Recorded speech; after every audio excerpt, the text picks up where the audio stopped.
Sandali.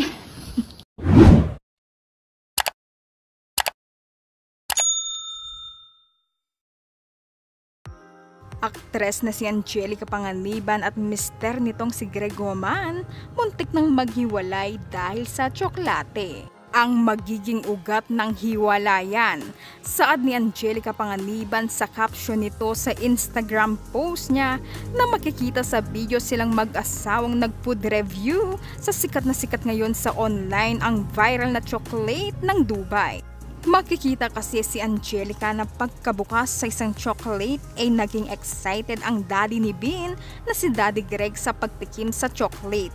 Maririnig si Angge sa video na natatawang sinabi sa kanyang mister ang sandali, ang cute tignan ng mag-asawa.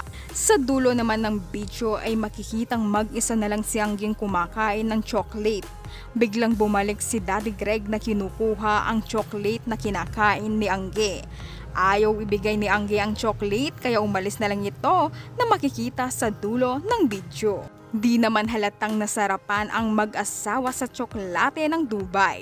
Nagagawan talaga sila at muntik pang mag-away. Ang cute ng magulang ni Bean na sobrang naaliw ang netizens sa mag-asawang Angge at Greg.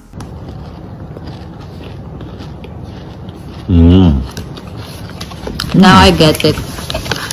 Sandali. Abusin natin. Balik mo na to.